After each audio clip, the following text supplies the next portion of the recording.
Bueno, buenas noches a todos. Vamos a seguir con nuestro ciclo de charlas informales. Eh, Acá se da, como siempre, una ocasión especial porque voy a hablar con un entrenador que creo que somos contemporáneos en la edad. Eh, ¿Tenía apagado el micrófono, negro? Ahí está. Creo que somos contemporáneos en la edad. ¿Vos tenés 38? 38. ¿Me No, escuchás? perfecto. Ahí está. Perfecto. Somos contemporáneos, porque a Martín Barbeito fue el primero que entrevisté y tiene 44. Y después, ayer entrevisté a Raúl Zavala, no sé si lo escuchaste nombrar alguna vez, es un antiquísimo entrenador del atletismo, que tiene más historias para contar que Chatrán, y fue muy interesante. El problema es que tiene demasiado para contar y hay que sistematizarlo. Claro, claro. Sí, vendríamos a ser yo creo que la camada joven, ¿no? Vienen entrenadores un poquito más joven, pero bueno, eh, pero tenemos 38 años, nos podemos considerar bastante jóvenes. Todavía podemos quemar unos cartuchos. Bueno, con ustedes el profesor Claudio Biagioli, entrenador de natación, donde su máxima especialidad está dada en el fondo. No quiero decir aguas abiertas porque eso sería limitarte, y yo sé que no es así solamente. Por eso no. Digamos, la gente por ahí me conoce un poco más por el tema de agua abierta, pero bueno, he tenido también algunos buenos resultados, creo yo, en pileta, Por 400 eso, libres, 200 libres, por eso te digo, por 800. ahí, por ahí lo más correcto es decir que sos un entrenador de fondo. Sos un característico Pongamos. de fondo. Que también sería como limitarte, porque yo sé que tenés muchas otras actividades, pero eso ya nos vas a contar ahora. Pero viste que por ahí la gente encasilla y crea un personaje, y eso a la corta o a la larga medio como que te limita, que no es así. Porque uno lo que aprende en un lado lo puede aplicar en otro lado, y se van dando las cosas. Aparte, la creatividad de un entrenador de natación tiene que ser todo el tiempo, si no, estás al muere. Sí, de acuerdo, como estuvimos hablando por ahí al comienzo, creo que depende muchísimo del entendimiento que tiene cada uno con el entrenamiento, ¿no? O sea, creo que eso tiene muchísimo que ver y eso es lo que le da la impronta a cada persona, a cada entrenador. Es como decirte, vos lees un libro y lo vas a interpretar de una manera, lo leo yo, lo voy a interpretar de otra, y bueno, y de acuerdo a la interpretación que tenga en cada uno, eh, uno pueda sacar una conclusión y esa conclusión la va a poder llevar a cabo, ¿no? La va a poder explicar o la va a poder desarrollar de diferentes maneras. No significa que una esté bien y otra sea mala, simplemente son interpretaciones, modos de ver determinadas cosas. Bueno, creo que con los años hemos aprendido que a los hechos me remito. Sí, a ver, Podés sí, decirlo, sí, podés decirlo, podés decirlo, podés decirlo, a los hechos me remito. Tenés toda la libertad del mundo. no, no, no, a ver, por ahí, no soy por ahí muy eh, par- partidario del tema de expresar o contar por ahí mis resultados como entrenador, ¿no? Me refiero, soy más bien de un perfil bajo, de un cierto temperamento y un cierto eh, forma de trabajar, que por ahí a lo mejor la gente que me conoce puede llegar a experimentar otro modo de ver a las otras personas que no me conocen y me toman como un tipo por ahí demasiado duro, demasiado caracúlico, si lo querés llamar así. Pero bueno, también creo que los resultados o los hechos que podemos llegar a dar en nuestro currículum también tiene mucho que ver con un poquito con la suerte que uno ha tenido con los atletas que lo han acompañado a lo largo de la trayectoria de uno como entrenador. Creo que eso tiene mucho que ver también. Mirá, se me ocurren 17.000 cosas para preguntarte. Por ahí nunca tenemos tiempo de charlar, porque siempre estamos laburando, pero Me gustaría que la gente te conozca. ¿Cómo empezaste vos? Contame cómo es tu historia. ¿Cómo te relacionaste con la Eh, natación? yo arranqué, yo arranqué a los 21 años como entrenador.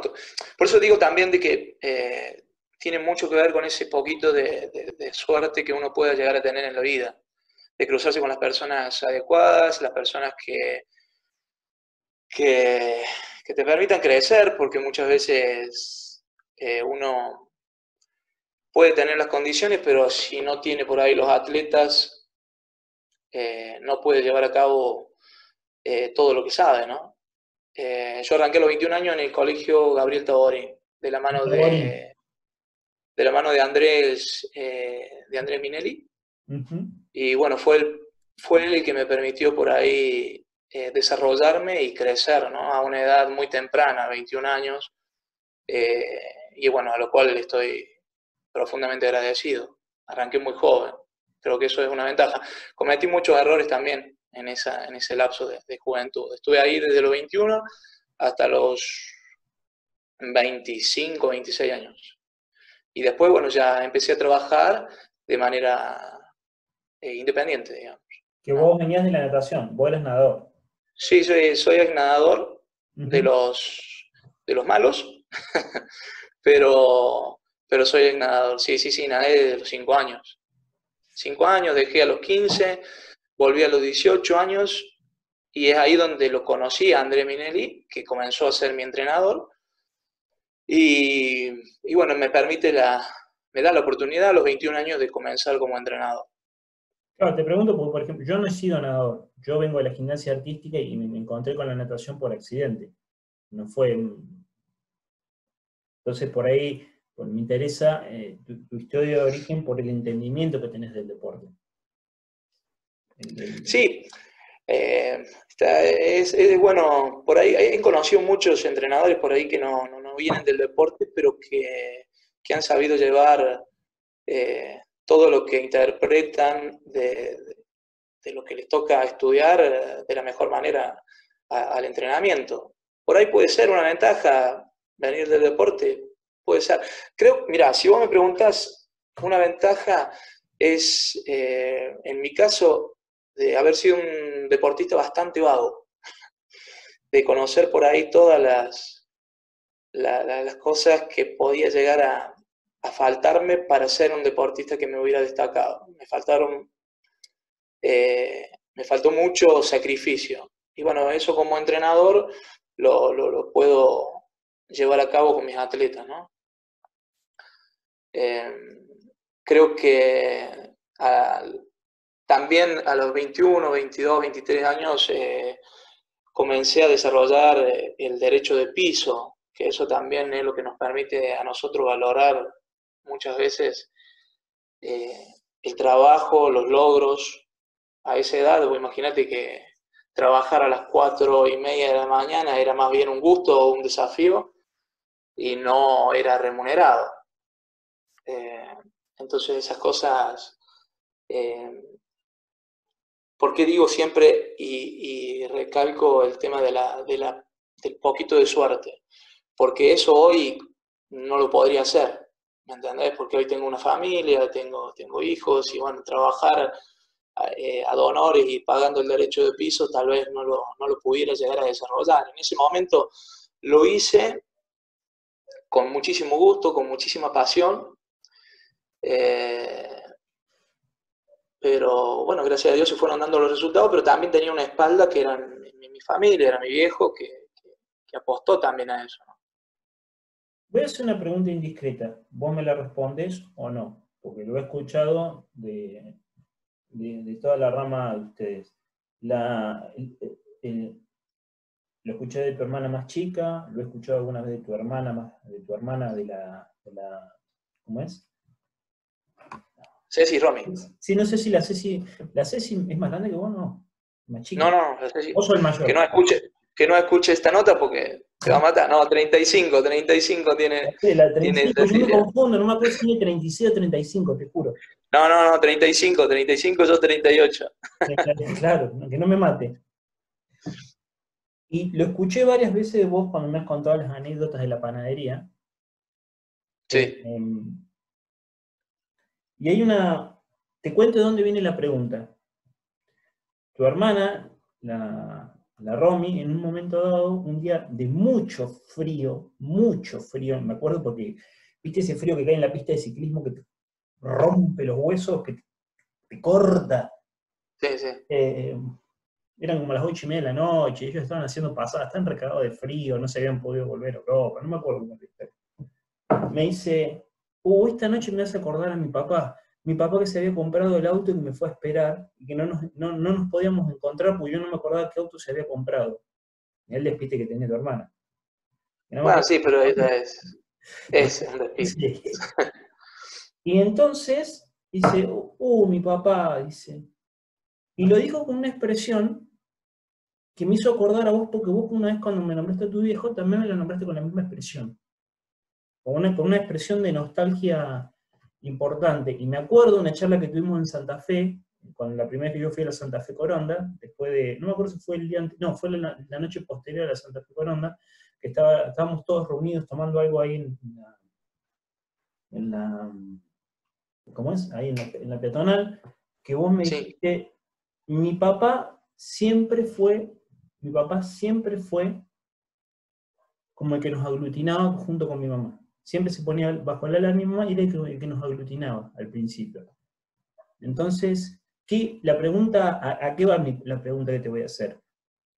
¿Cómo influenció la imagen de tu papá en ustedes?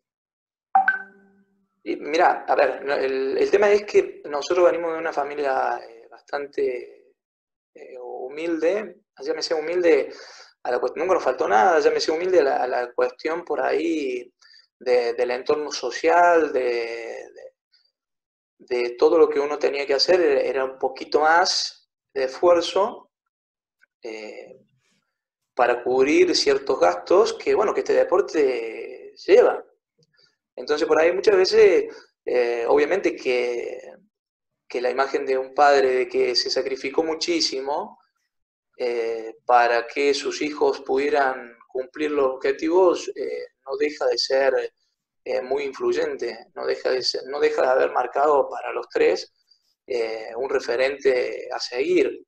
Por eso creo que, que lo tomamos como alguien tan importante en nuestra vida. Pasa por ese lado. Digamos, viste que los ejemplos muchas veces los podés decir con palabras o con hechos. Y bueno, mi padre era de los que no solamente te decían, sino que también te lo demostraba. ¿Sí? Entonces, bueno, tiene una cierta particularidad entre los tres de la importancia que tiene mi padre, ¿no? ¿Vos tenés algo de tu papá? ¿Vos reconoces cosas tuyas que eran de tu papá? En el tema del carácter, me decís vos, en tema de la personalidad. De la personalidad, yo por ejemplo, hay cosas de mi vieja que reconozco. Yo digo una expresión y digo, esto es igual a mi vieja, esto lo saqué de mi vieja. Y me doy cuenta, porque hice el mismo gesto de la misma forma y razoné una situación de la misma forma. Yo me doy cuenta a veces.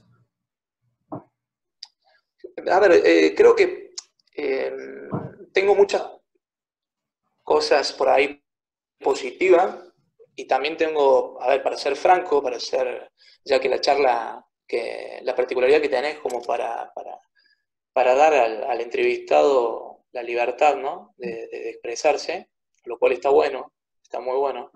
A ver, creo que tengo cosas positivas, o sea, a ver, el hecho de trabajar, seguir intentándolo y no bajar los brazos, y las ganas de trabajar y no tenerle miedo por ahí el cansancio, me lo ha inculcado él.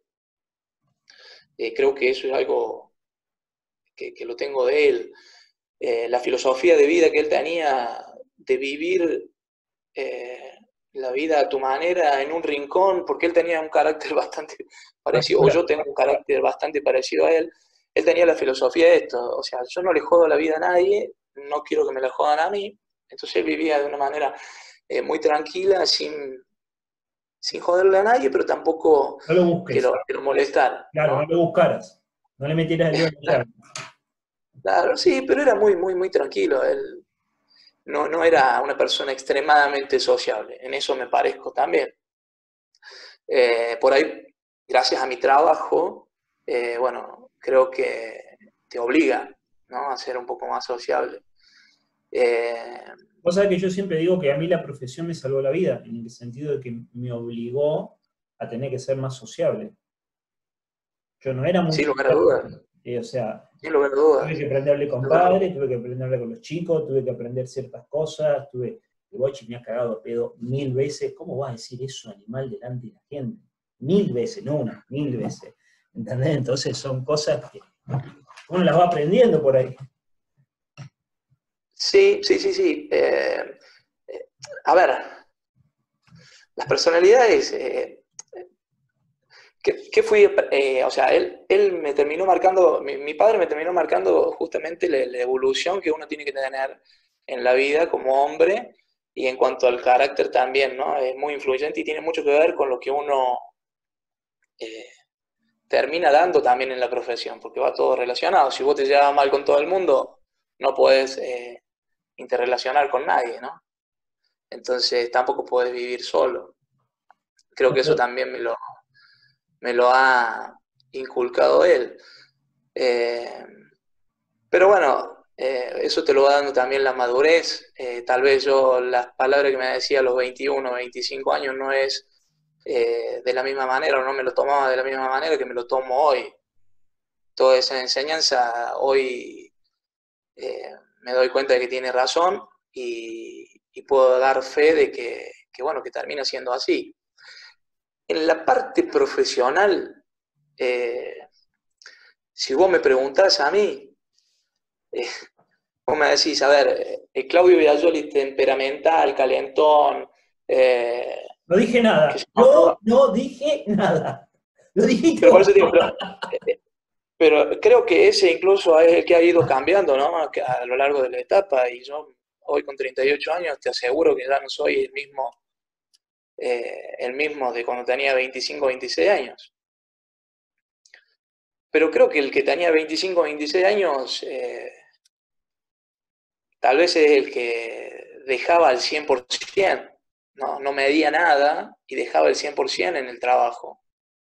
Hoy, por medir esas cosas, tal vez pone el 95 o 98%, ¿no?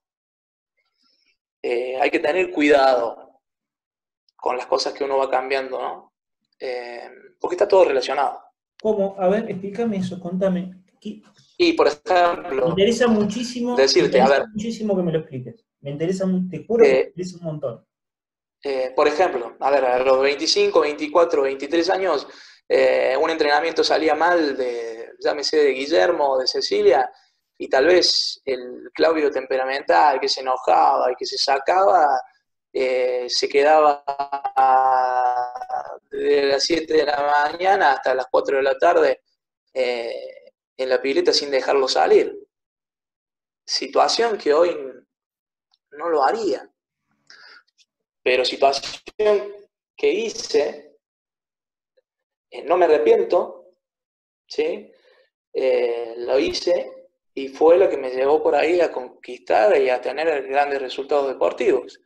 A eso me refiero, ¿no? Que hay que tener mucho cuidado con lo que uno por ahí hoy, o cree tener, evolucionar en los conocimientos, lleva a tomar ciertas decisiones y a decir, bueno, esta locura no la puedo hacer más, ¿sí? Entonces por ahí eso me refiero, hay que tener cuidado. Por decirte, había veces que Guillermo me sacaba en un entrenamiento y bueno, y lo he hecho hacer 2 horas nadando mariposa, seguidas. Y vos me preguntás hoy, con mi experiencia, tal vez no lo haría, porque también tiene muchos riesgos. Como también tiene muchos beneficios, también tiene muchos riesgos. Entonces uno pone en la balanza, y hoy tengo miedo más en los riesgos que en los beneficios que pueda lograr. Y eso te lo va dando la sabiduría, los años, la experiencia. Pero bueno, uno tiene que jugar con esa, ¿no?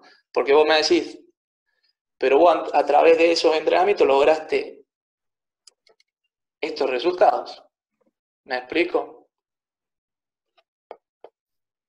Sí, pasa, el que no entrena y lo ve de afuera, hay cosas que no las puede entender a veces.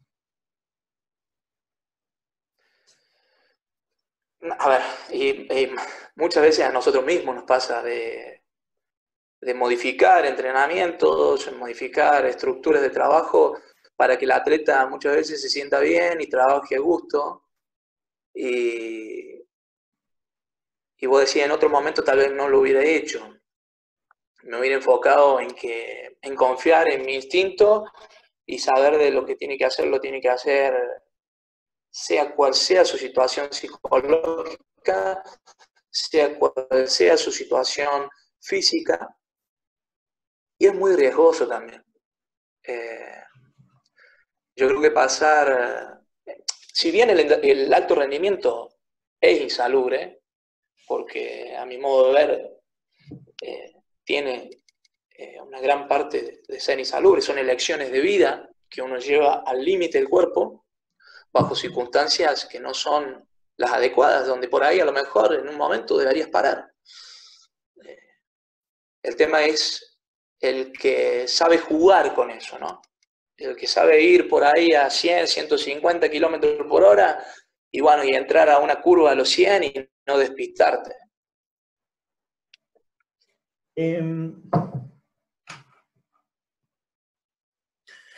Me has dejado pensando, mira,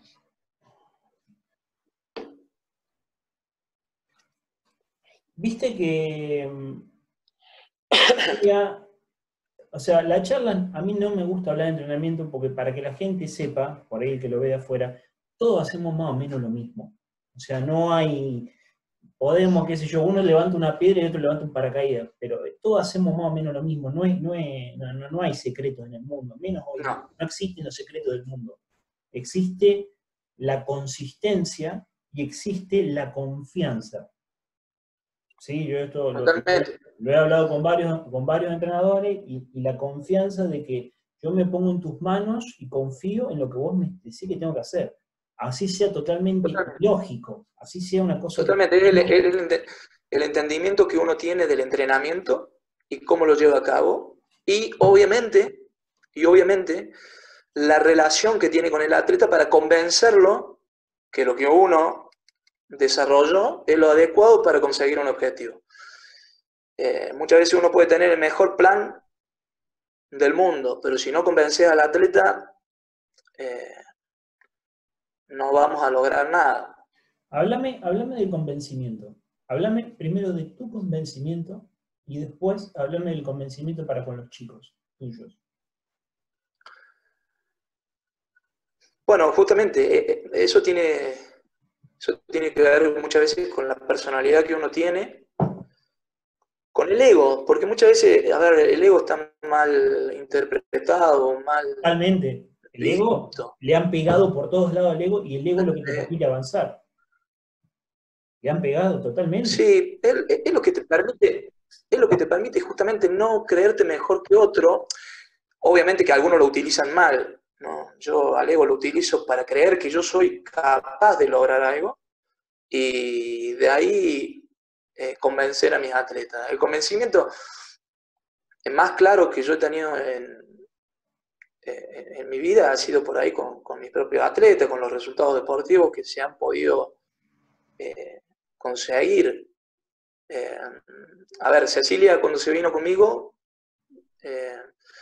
vino después de Beijing en el año 2008. 2008. 2008. Cecilia, bueno, trabajaba anteriormente con uno de los grandes entrenadores que existe para mí, que es Daniel Garimaldi. Pero bueno, su relación ya se había roto, ya la relación entre ellos había terminado, como pasa muchísimo. Y bueno, ella también estaba un poco cansada en sí de la vida que llevaba en el alto rendimiento. Y cuando pasa conmigo, la realidad era que ella quería correr 200 libres. Esa era la realidad. Para que no dejara de nadar, le dije que bueno, que está bien, que intentáramos, que corriéramos 200 libres. La planificación empezó a extenderse un poquito más, empecé a demostrarle por ahí que ya podía nadar 400 libre, que si nadábamos un poquito más de fondo podíamos nadar tal vez 800, que por qué no, ya que mejoró los 400 libres con récord sudamericano en Roma 2009, podíamos intentar pensar en los 800, en los 1500. ¿Y por qué después no probar en el tema de aguas abiertas? De eso se trata el convencimiento, del paso a paso que uno va Paréntesis. desarrollando con el Contame después atleta. cómo descubriste las aguas abiertas. Porque yo creo que descubrí las aguas abiertas por vos, porque empecé a tener contacto con vos. Pero ¿cómo descubriste vos las aguas abiertas? El agua abierta lo comencé a trabajar con Guillermo Bertola. Uh-huh. Él comenzamos a trabajar nosotros, si no recuerdo mal, el año 2007, 2006, comenzamos con las aguas abiertas. Y el problema es que hay un antes y un después en el agua abierta. El agua abierta hoy ya es algo medio mentiroso, salvando las distancias, las carreras de larga duración, como puede llegar a ser una Santa Fe Coronda. Pero después todas las demás carreras son nadadores de pileta. Son nadadores que nadan muy fuerte los 1500 metros. Si no nadas muy fuerte los 1500, 800, no entrenás duro, no podés hacer nada en 10 kilómetros. Hay un antes y un después porque después de Beijing, o sea, en Beijing 2008 comienza los 10 kilómetros para las aguas abiertas. Antes, las aguas abiertas eran el nadador que fracasaba en pileta, competía a aguas abiertas, ¿no? El nadador que no andaba bien en piscina se tiraba a las aguas abiertas. Después del 2008 ya no fue así. Ya todos los países de potencia mundial tenían el nadador que nadaba 1500 y que lo ponían a nadar también los 10 kilómetros en los Juegos Olímpicos, ¿no? Entonces hay un antes y un después de Beijing 2008. Obviamente que tiene que haber una predisposición de nadar un mayor volumen de metros, de un trabajo diferenciado en el gimnasio, de mayor volumen de tiempo de trabajo. Obviamente eso nadie lo discute. No es lo mismo preparar por ahí un nadador de 1500 que preparar un nadador para 10 kilómetros, ¿no? Pero en sí tiene que nadar rápido. Los ritmos tienen que ser rápidos. Viste que hay un desconcepto.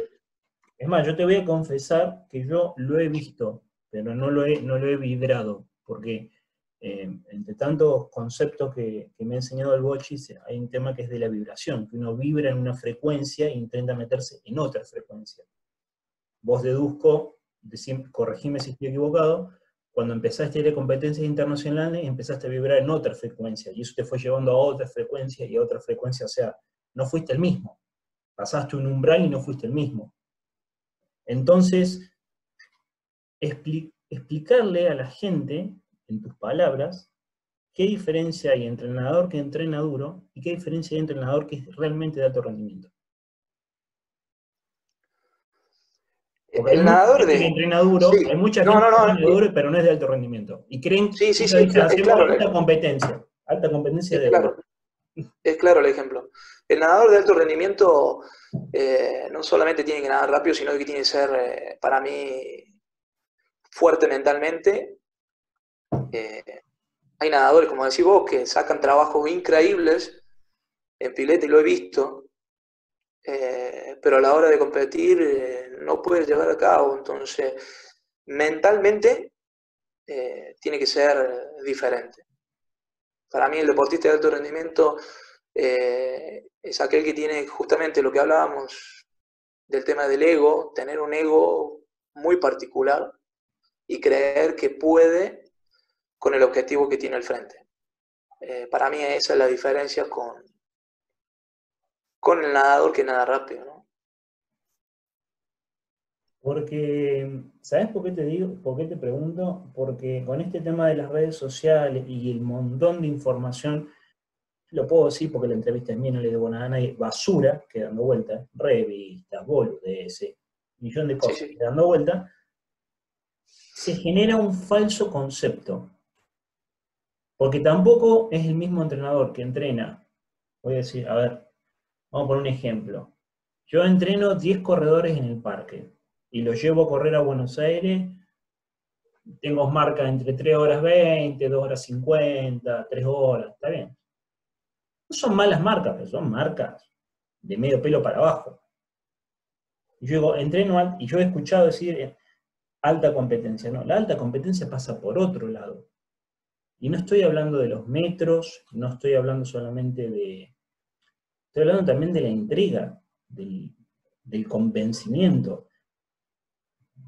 Eso que vos Bueno, hablas. ahí sacaste, justamente tocaste un tema de...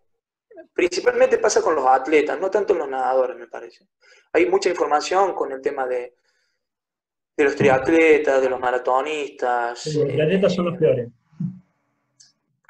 Tienen mucha información. Hay mucha gente Demasiado. que vende. O sea, entonces permanentemente están cambiando. Están con un entrenador, cambian con otro, las estructuras de trabajo varían muchísimo.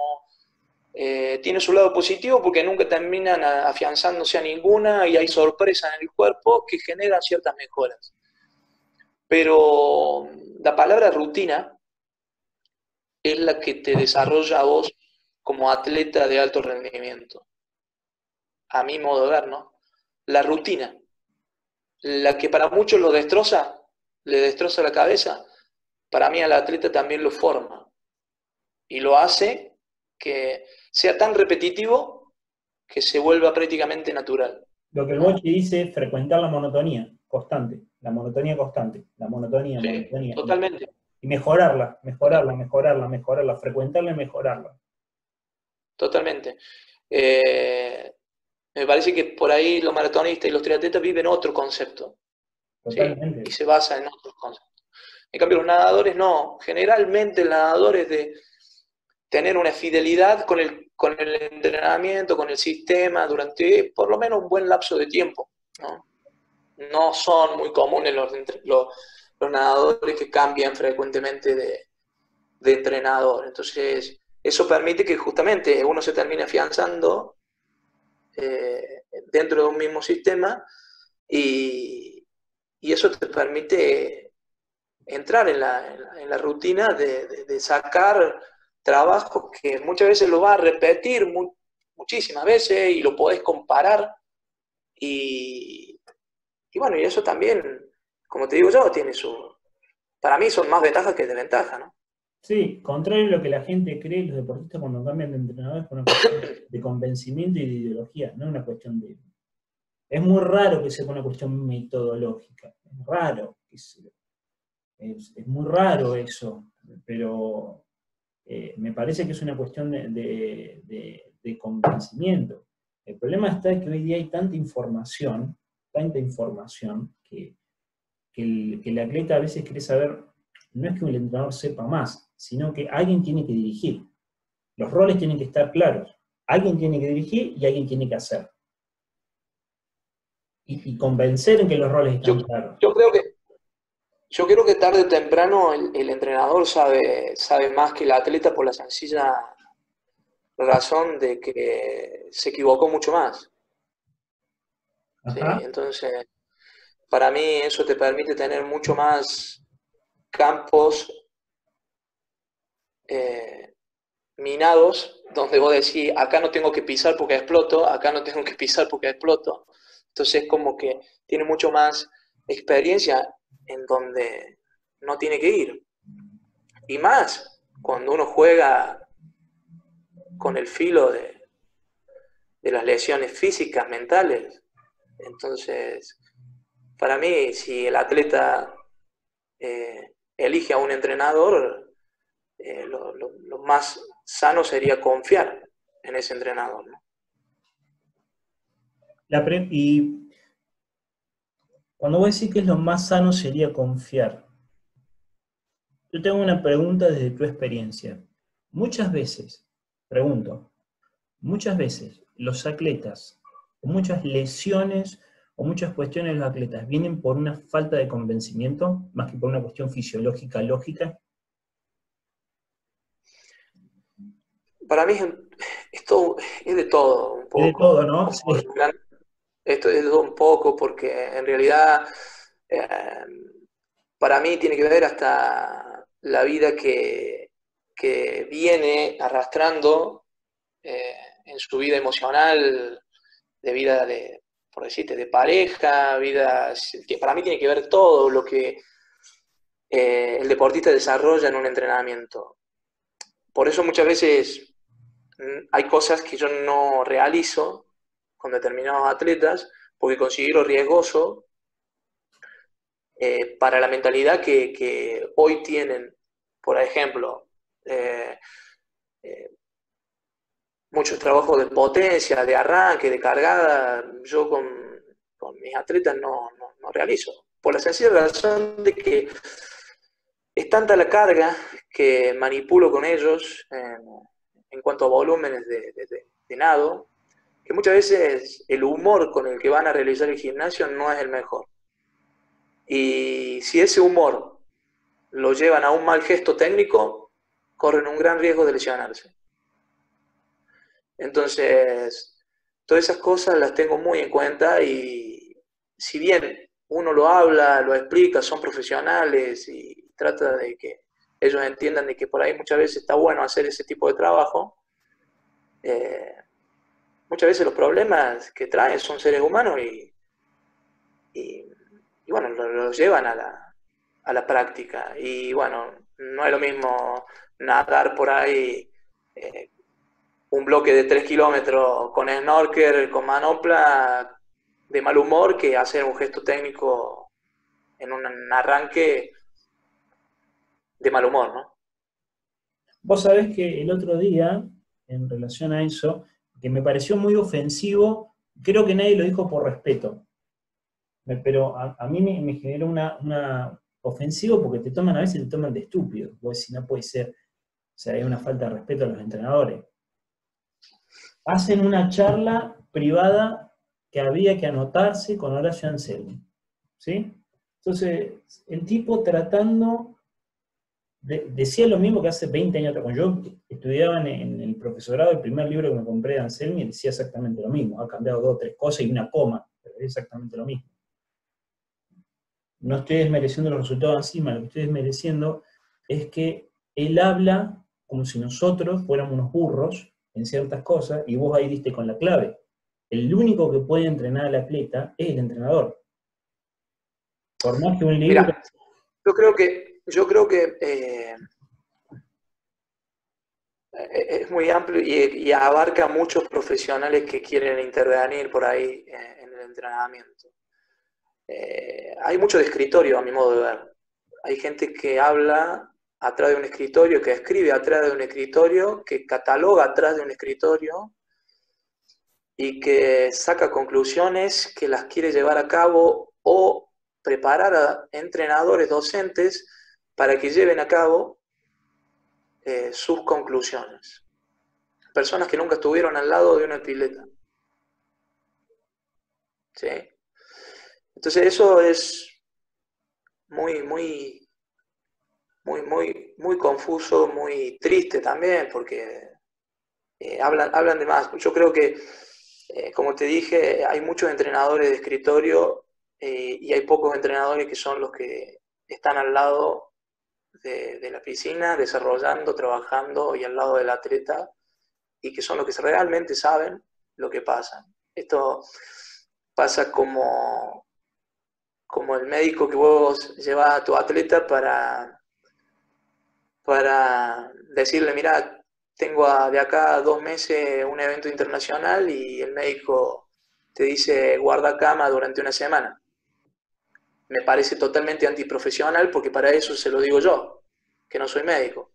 ¿Entendés? Si yo te estoy llevando a un profesional, a un atleta, es para que vos trates de medicarlo para que pueda salir del problema que tiene. Para darle cama se la doy yo, ¿entendés? Sí, sí, sí, te entiendo. Eh, entonces, Que te la resuelva un gente por problema que ahí vos lo opina, puedas resolver. claro, la gente opina muchísimo por ahí del alto rendimiento sin tener idea de lo que significa el alto rendimiento. Y más en deportes individuales de la alta competencia, como pasa en la natación, triatlón, maratón, boxeo, por decir. Son deportes que por ahí muchas veces no tenés tiempo para acomodar tu cuerpo, acomodar tu mente. No tenés. Por ahí a lo mejor un jugador de fútbol que tiene un mal día no se nota tanto. El atleta, el nadador, tuviste un mal día, te fuiste arriba con los tiempos y se nota. Cierto, ¿no? ¿Cómo te das cuenta hasta la forma en que arrastran la bolsa cuando van entrando a la pileta? Cuando los conoces ¿Sí? mucho, hasta cómo arrastran la bolsa, qué actitud tienen. Por ahí los chicos, para la gente no sabe, por ahí hay chicos que como no pueden volver a la casa, se quedan durmiendo en el gimnasio y se levantan y tienen la colchoneta pegada acá y se vuelven a meter al agua. O sea, no, por ahí la gente no conoce la vida del atleta que intenta llevar una vida ordenada, cumplir con las exigencias que intenta hacer para ser malo, inclusive, para tratar de pasar un Sí. umbral. La gente por ahí eso no lo sabe. Eso hay que valorarlo. Y los entrenadores, yo creo, y después de hablar con muchos profes ahora, me he convencido de que uno tiene que tener el respeto a ese atleta que viene hacia vos, que cumple con vos, uno le debe mucho respeto. No el Totalmente. autoritarismo, uno le debe un respeto muy grande. Uno tiene que enaltecer la profesión respetando al atleta. Mira, la otra vez preguntaban y decían, o sacaban conclusiones de por qué el entrenador por ahí de alto rendimiento de Argentina, con tan poco, porque tenemos muy poco, principalmente lo de deporte individual, lograba tantas cosas aisladas, porque justamente carecemos de tanto que tenemos tantas carencias que muchas veces metemos grandes resultados y al tiempo vuelven a caer, ¿no? Yo creo que el entrenador argentino hace de todo un poco. O sea, el entrenador hace muchas veces de psicólogo, hace muchas veces de fisioterapeuta, hace muchas veces de preparador físico, eh, hace de amigo, hace de todo. Entonces, también preguntan por qué muchas veces el sistema o nuestras selecciones no tenemos, o el entrenador de un club normal no tiene por ahí el apoyo de psicólogo, de médico, de nutricionista, la verdad, de mi modo de ver, hay muy pocos capacitados para entender el alto rendimiento. Aparte que es lo que hablaba, Entonces, el otro día hablaba con el Fede Rossi, y el Fede Rossi me dio una definición bastante interesante. Él me dice algo que yo no había pensado. Dice, el deportista de deporte individual es bastante dependiente. Depende del entrenador, depende de esto, depende del otro. Meter un nutricionista deportivo, supongamos que el nutricionista deportivo sea un tipo que está todo el día al lado tuyo, porque para entender lo que está pasando, el psicólogo tiene que ser un tipo que está todo el día al lado tuyo, porque tiene que resolver un problema ahí, y tiene que dar técnicas ahí. Dice, meter más profesionales dentro del sistema es generar mayor dependencia, me decía él. ¿Sí? Yo no lo había pensado de esa óptica, como me lo describió él. Yo lo había pensado de la óptica de que el tipo tiene que estar con vos porque tiene que entender con vos. ¿De qué me sirve a mí que el psicólogo el atleta vaya cada 15 días, el psicólogo deportivo vuelva y no sabe lo que está pasando en la pileta, donde la máxima presión es en la pileta? sí, a ver, por ahí yo he tenido suerte por ahí de trabajar con grandes psicólogos deportivos. Eh, la parte profesional que han tenido para conmigo ha sido muy importante del lado que ellos han tenido una relación directa conmigo para ellos preguntarme a mí cuál era mi objetivo con el atleta y qué es lo que quería yo con el atleta. Bien. Entonces, si el atleta iba y le decía, mira, mi entrenador lo que pasa es que me está haciendo nada mucho. O sea, no, no es que trataba de apañar esa situación, por decirte, ¿no? Entonces, porque el psicólogo ya sabía de antemano qué es lo que uno estaba haciendo con el atleta. El problema es cuando vos vas y tenés todo aislado. El atleta agarra y busca al nutricionista más cercano, al que le queda más cómodo, al psicólogo que le cae más simpático, ¿me entendés? Entonces ahí se torna problemático porque el otro profesional ni siquiera te conoce a vos, ni siquiera Claro. sabe cómo vos planteas tus objetivos. Ahí Imagínate que leía, vaya, ahí leía ayer imagínate que... una foto de un chat que mostraba en una presentación que hizo el francés, ¿viste? Fran Dux, Ujú. eh, y que decía, en una charla de WhatsApp, era una foto que mostraba, decía, creo que no, no quiero mentir, capaz que estoy mintiendo, pero el concepto es, por ejemplo, el psicólogo decía, si tengo que cambiar algo en el atleta, no voy a hablar con el atleta, primero voy a hablar con el entrenador. Le preguntan por qué, porque el entrenador es el que tiene incidencia directa con el atleta, no yo. Sí, sí, Es sí. lo que vos decís. Aparte, la seriedad no es porque lo piense yo, sino es porque te lo marcan los grandes potencias de nivel mundial. O sea, todo tiene que ser vertical y tiene que estar basado con los objetivos que uno diagrama para después comprometer a los demás profesionales, ¿no? No podemos estar yo acá haciendo la planificación, el nutricionista haciendo lo que le parece, el psicólogo del otro lado trabajando a su manera, y hay otro grave problema también con los psicólogos, los nutricionistas, cuando tratan a un atleta de alto rendimiento. Eh, Tratan como si fuera un ser humano normal, Claro, y no lo sí, son, sí, tenés toda la razón del no lo mundo. son, Sí, Claudio, sí, sí, no lo sí. son. Son personas totalmente diferentes. Están preparadas justamente para buscar objetivos grandes. Eh, entonces lo tenés que tratar diferente. Ahí el, a ver, no sé si coincidirás conmigo, yo, porque la gente que ve de afuera, ahí dijiste un sistema vertical, y un sistema vertical yo creo que se puede sostener, supongamos yo soy ayudante tuyo, ¿sí? Yo te ayudo con, qué sé yo, con el grupo de los juveniles o el grupo intermedio, vamos a ponerle un nombre para que se entienda. Para que se logre un sistema vertical, yo a veces, y esto yo lo vivo, yo a veces puedo no estar de acuerdo con vos, pero sí confío en tu criterio y la experiencia. Entonces volvemos al tema de la Sí, confianza.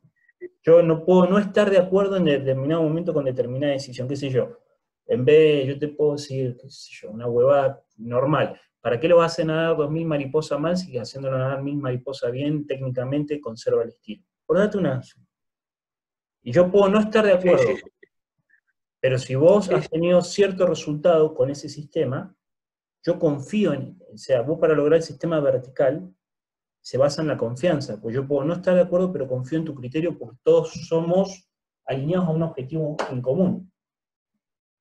totalmente, Y eso es muy difícil a totalmente. veces lograr. Yo no lo he visto siempre, que esté todo el equipo alineado a un objetivo en común, a un ideal Bueno, en yo común. en mi parte, por ahí, Ale, vos sabés que he tenido la suerte y la desventaja también, como todo lo que planteo, todo tiene sus pros y sus contras, de trabajar solo. Ujú. Eh, Siempre he trabajado solo y por ahí hemos confiado en determinados profesionales, con charlas obviamente de por medio, planteando un objetivo, y, y no he tenido problema para trabajar y no me he sentido traicionado, salvo en algunas circunstancias con algunos profesionales. Pero, pero lo normal, en un porcentaje alto, te puedo decir que cuando uno plantea bien cuáles son los objetivos y busca el profesional adecuado, eh, se puede bajar línea, ¿sí? y, y llevar a cumplir ese objetivo. El problema es cuando, por ahí creo que los nadadores juveniles o más chicos todavía, los padres toman participación y buscan al profesional que le queda más cómodo, o que creen que va a ser bueno para su hijo. Entonces por ahí el entrenador ni sabe con qué médico está trabajando, con qué psicólogo está trabajando, o si está yendo a un psicólogo o no. Por eso es lo que vos decías, ¿no? Las grandes potencias trabajan de una manera vertical y se ordena de acuerdo a lo que el entrenador dice. ¿Te ha tocado? No, es mala, estoy haciendo mal la pregunta. ¿Vos crees que el padre debe ser un socio del entrenador? Sí, para mí sí. El padre puede terminar arruinando casi todo. A ver, Mirá cómo te metí en quilombo, ¿no? Mirá cómo te metí en lío, ¿no? El padre puede arruinar todo, como también puede ser el gran gestor de Sí. grandes cosas, pero al tomar demasiado partido puede arruinar. Si yo tengo que poner por ahí un ejemplo para no dar nombre, generalmente lo hago con mi viejo. Mi padre, de hecho, cuando Cecilia decide irse vuelvo a repetir, de Daniel Garimaldi, un gran entrenador, toma la decisión de venirse conmigo. Imagínate, yo tenía 26 años, 27 años, muy joven. En un primer momento, le dije, mira, me parece que no estoy a la altura de las circunstancias, me parece que tenés que buscar otras alternativas. Y me dice, no, si yo me voy de Daniel, o entreno con vos, me decía Cecilia, o no entreno, o me retiro. Bueno, tal vez ese ego de decir, creo que puedo, ayudó mucho. Mi padre en ningún momento tomó partido sobre la decisión, ¿sí?, a tomar. Él tomó partido una vez que se concluyó, se sacó la conclusión de cuál iba a ser el objetivo, cuál había sido la decisión final, y ahí sí actuó como un padre que apoya y está pendiente del deportista en apoyarlo en lo que más se pueda.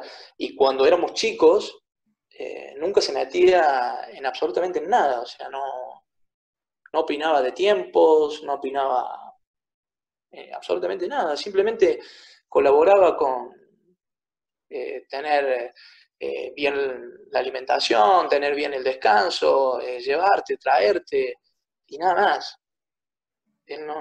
Nunca lo escuché, pero nunca lo escuché opinar de un entrenamiento. Y era una persona que era muy leída, sabía muchísimo de deporte, había sido ciclista, había jugado mucho al fútbol, sabía mucho de lo que era el sacrificio del entrenamiento, no de la fisiología en sí. Entendía la lógica interna de las cosas.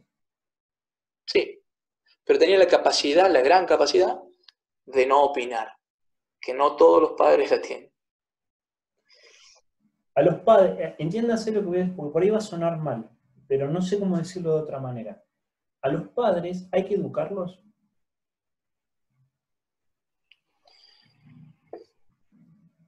En el sentido de enseñarles cómo es la interacción dentro del deporte y del objetivo que se busca. A los padres creo que hay que marcarles cuál es su territorio primero. A mi modo de ver, por ahí soy bastante duro y tal vez suene mal, ¿no? Una vez que ese padre entendió cuál es su territorio, cuál es su función, uno puede llegar a tener, a mi modo de ver, una gran relación y hasta una amistad con ese padre. Porque él te demostró primero respeto, ¿sí? El padre que no entiende esa distancia, es imposible darle por ahí demasiada confianza porque se confunden. Y después toman opiniones que no vienen al caso. Yo tengo por ahí grandes relaciones con algunos padres de algunos chicos que vienen de abajo, juveniles, pero porque tienen la capacidad, como digo yo, de jamás opinar del entrenamiento. Al contrario, me preguntan qué se puede mejorar en la alimentación, qué se puede mejorar en la suplementación, cómo puedo hacer para que mi hijo se acueste más temprano, para que, para que deje de lado un poquito la play, para que, bueno, cosas así que me parecen que eso sí suma. Te voy a hacer una pregunta muy obvia porque los resultados hablan por sí mismos, pero me gustaría que vos me digas desde tu sentir, ¿sí? Porque yo sé que sos un tipo racional, pero también sos un tipo que siente mucho. Se nota, eso se nota un montón. Entonces, desde tu sentir, ¿cómo has crecido a partir de los fracasos? Entiéndase como los fracasos cuando los resultados no se dieron. ¿Viste ese momento Sí, incómodo en que volvés? Por ejemplo, voy a dar un ejemplo. Si vos me das autorización, yo voy a contar una infidencia. Si vos me das la autorización. sí, La primera vez que yo estoy con vos fue en Necochea. ¿Te acuerdas cuando se metió la lancha delante de Guillermo en los selectivos para el repechaje a sí, Portugal? sí, Porque sí, fue la sí. primera vez que yo fui a una carrera de aguas abiertas. No sé, hace como 10 años atrás. Eh, que después a mí esa situación, de otra forma me pasó en otras situaciones, ese momento incómodo en que estás con el atleta en la habitación y el silencio invade la habitación y los sentimientos que te invaden te contrarían en todo momento, te sentís contrariado en todo momento. ¿Cómo has manejado eso y cómo has aprendido a manejarlo con el tiempo? Bueno, primero con los golpes que uno va teniendo en la vida, Sí, ¿no? uno empieza por ahí a tomar con cierta calma las cosas que pasan. Los fracasos son parte de la vida. Los tomo hoy, los tomo así. Eh, Tal vez cuando era mucho más joven eh, lo tomaba de otra manera, con un temperamento diferente, reaccionaba de otra manera. Y bueno, eso me llevaba también a tener muchas más ganas de volver a trabajar para superar ese momento. Claro. Eh, Obviamente que los compromisos y las tensiones que generan muchas veces los fracasos y tratar de reponerse nuevamente, antes vivía estresado, esperando la revancha y hoy trato de tomarme mucho más tranquilo las cosas porque, a ver, tengo que estar bien yo. Si yo me contamino y estoy mal de salud, voy a contaminar todo mi entorno familiar, mi entorno deportivo y no va a ser beneficioso para nadie. Para mí los fracasos los tomo también como lo que son, pasajeros, igual que el éxito. O sea, cuando lograste un muy buen resultado, seguramente eh, seguirán viniendo y también algún mal resultado, algún fracaso va a venir.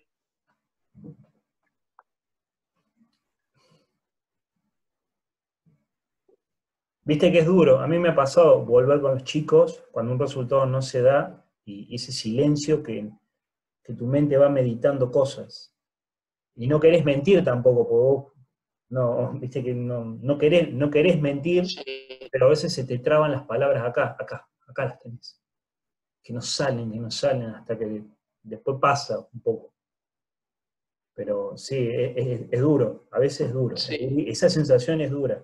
Qué quiero demostrar con esto? Principalmente, Para todo el mundo que el entrenador es un ser humano también. sí, no, no, sin lugar a dudas. Obviamente uno se mantiene fuerte, temperamental, orgulloso al lado de un cubo, al lado de una piscina, pero bueno, tiene una vida atrás. Eh, Principalmente creo que los fracasos muchas veces golpean al deportista que ya tiene una trayectoria. Por ahí los deportistas jóvenes, al contrario, creo que el fracaso muchas veces está bueno porque te hace más humilde, Ujú. te vuelve más terrenal y te das cuenta de muchos de los errores. El problema es cuando muchas veces los fracasos son producto de circunstancias que no podés manejar vos Claro. y, y vos trabajaste bien, entrenaste bien, hiciste todo bien y bueno, viene ese fracaso que no esperabas y que es difícil de sobrellevar.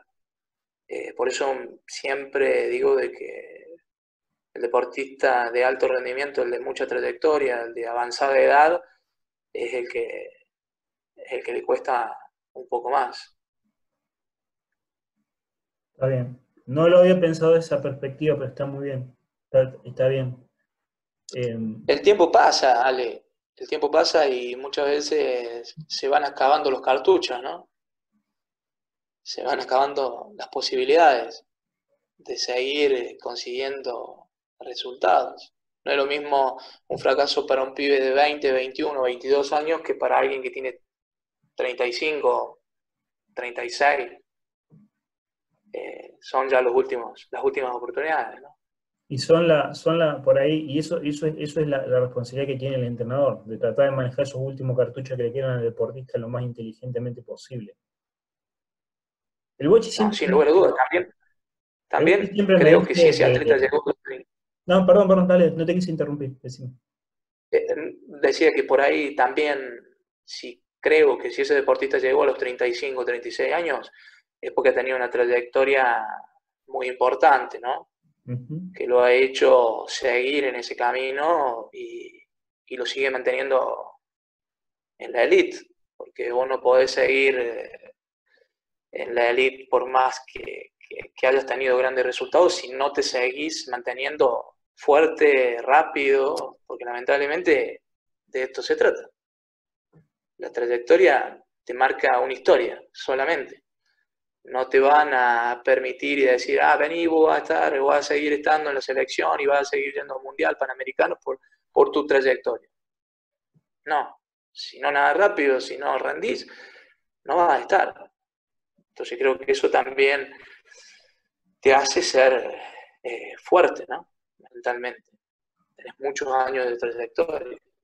Ahí, en relación a eso que vos me decís, el Bochi siempre me dice que el entrenador en realidad es alguien que maneja la vida deportiva, la carrera del deportista, no es solamente que lo entrena. Genera las políticas para poder tener pileta o para poder tener gimnasio, habla con los padres para que cumplan este rol, habla con esto, o sea, el rol del entrenador es muy grande, es muy abarcativo, no es simplemente entrenar. No se basa en métodos y medios del entrenamiento, se basan en otras cosas. No, y menos en Argentina. Claro. Menos en los países de Sudamérica. Sacando Brasil por ahí. Las estructuras que tenemos nosotros por ahora, el entrenador tiene que cumplir muchas, como estuvimos hablando recién, hasta de amigo, de psicólogo, de fisioterapeuta, masajista muchas veces. Nos ha tocado. ¿El equipo o el deportista es reflejo de su entrenador?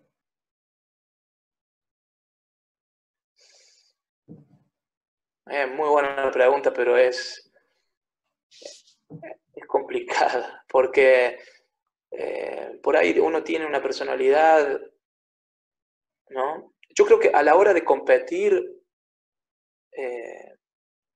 tiene mucho que ver con lo que el entrenador le dé tanto en el entrenamiento y tanto en el enfoque mental para dejarlo todo. Ajá. Después, lo que hace el atleta ya fuera del entorno que está al lado de su entrenador, uno ya no lo puede manejar. Hay atletas que se manejan muy bien en la vida y atletas que se manejan muy mal en la vida y tienen excelentes entrenadores, excelentes personas. Pero creo que lo que el atleta hace dentro y a la hora de competir sí se basa mucho en la personalidad y en cómo es el entrenador. Yo creo que sí, en esa parte. Claudio, Por ejemplo, sí, te doy un ejemplo. Dale.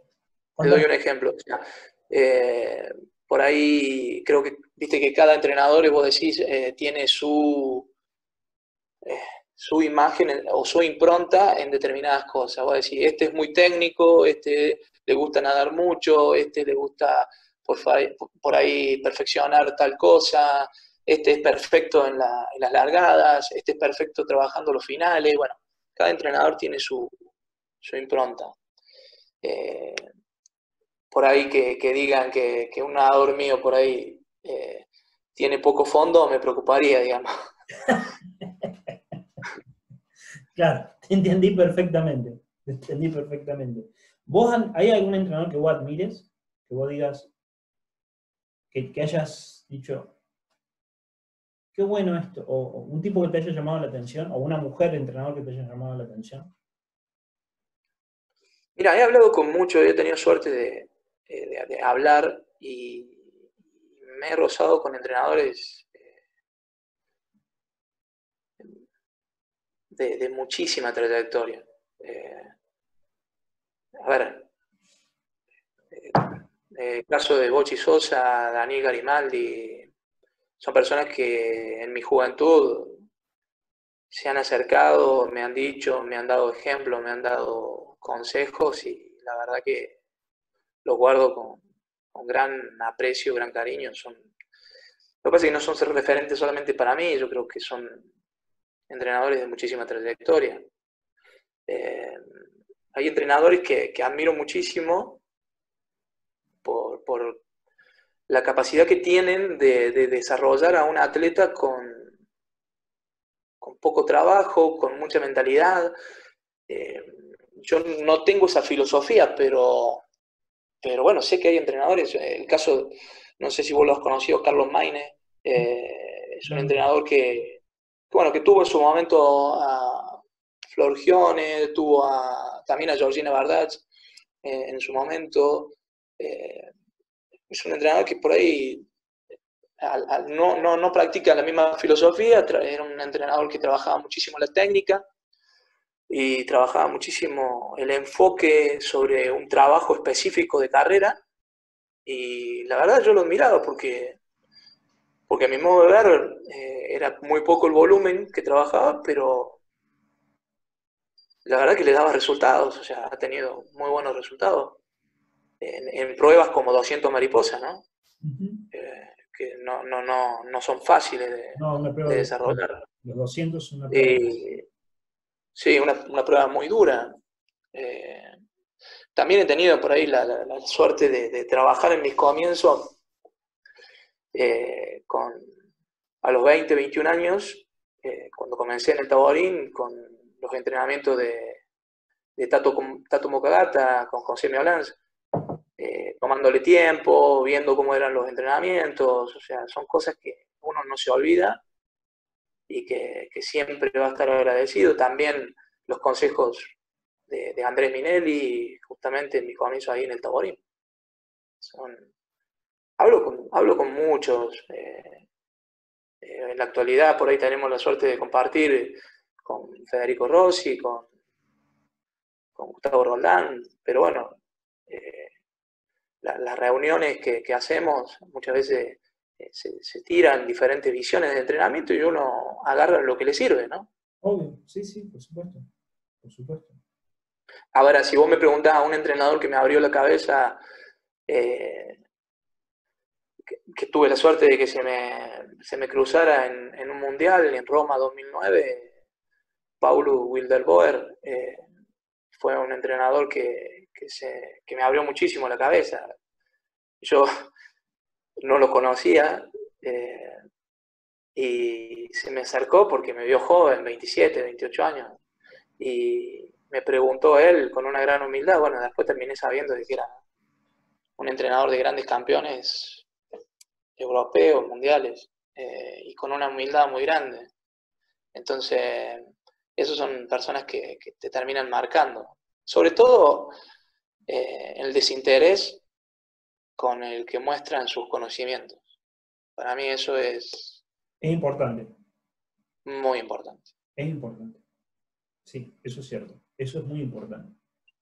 Que uno vaya a preguntar y que no tenga ningún problema en sentarse con un papel y un avirón a explicarte conceptos simples, pero que te abren la cabeza.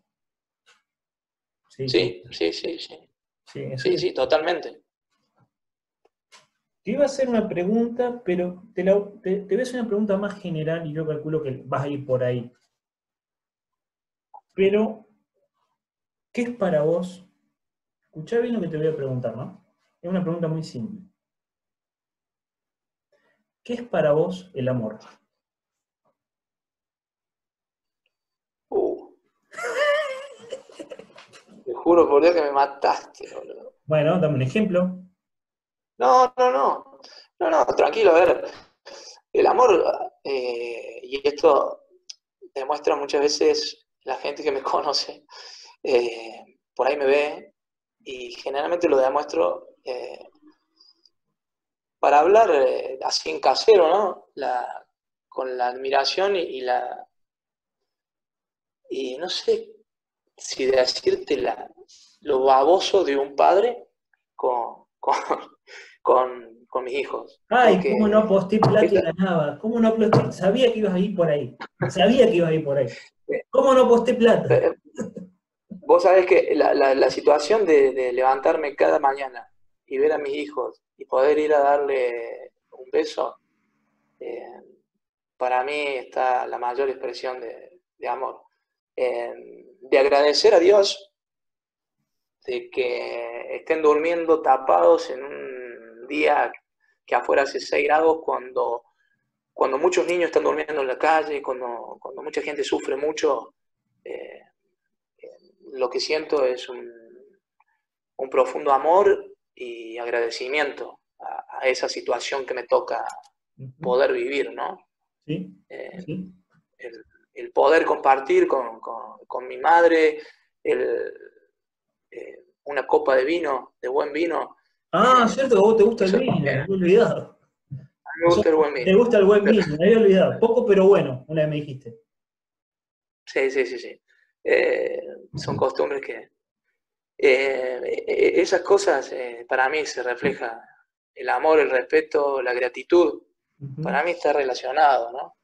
Eh, el recuerdo, el recuerdo de vivencias, de charlas con un padre, eh, de tratar de mantener por ahí el legado o lo que quería un padre para la relación principalmente, como él siempre me lo decía, con mis hermanas.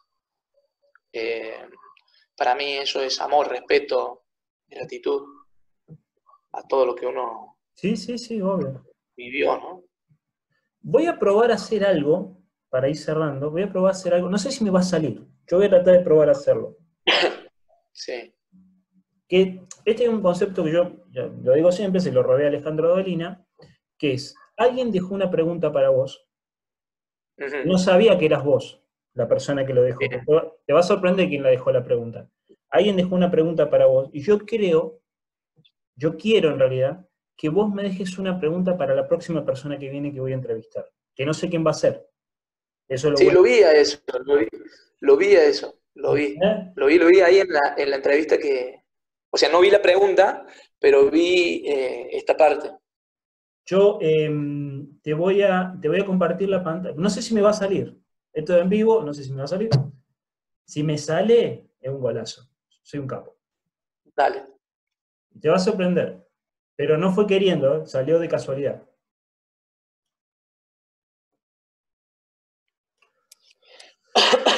Share it. A ver si puedo. Acá estoy. ¿Ves la pantalla? Y ahí va la pregunta. Uf, Es un personaje. entrenador si sigue, si con tantos años de trayectoria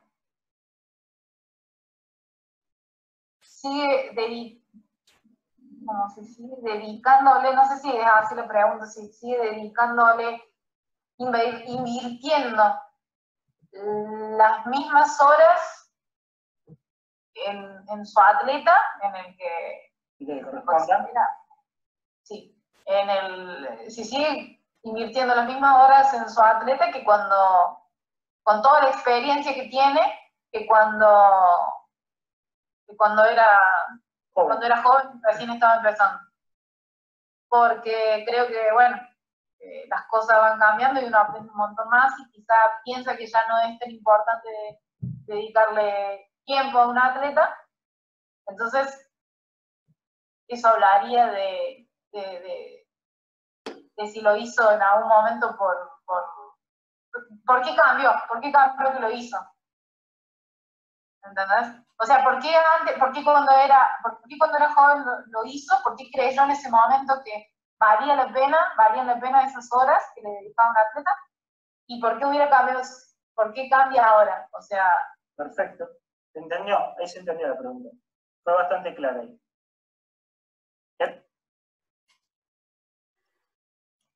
Bueno, no fue intencional, te juro. Salió porque salió. No. Salió porque... Mirá, pero te salió de 10, te digo. Me salió de 10, ¿no? Sí. Me salió de 10. Mirá, con respecto a la pregunta, mirá, a ver, yo sigo siendo el mismo apasionado que era cuando comencé por ahí a los 20 años como entrenador. Sigo siendo, amo lo que hago, ¿sí? Lo que fui cambiando, justamente, por los golpes de la vida, lo cual no sé si es bueno o malo, es la sensibilidad sobre determinadas situaciones. Bien. Antes, la insensibilidad me llevaba a generar horas de trabajo, así el atleta sufriera lo que tuviera que sufrir. Hoy, por ahí, eso ha cambiado un poco. Y creo que hay que tener mucho cuidado porque, bueno, fue lo que terminó marcando justamente la diferencia, ¿no? Desde la parte profesional a la parte personal en el trabajo. Si yo te tuviera que dar un ejemplo, es decirte, mira, yo antes trabajaba y sacaba una serie, por decirte, 40 de 100, y yo quería que lo hicieran dentro del minuto 25 y le pedía que fueran debajo del minuto 5, y lo hacían todo arriba del minuto 6, capaz que yo esperaba que terminara la serie y la volvía a repetir. No capaz, o sea, lo hacía.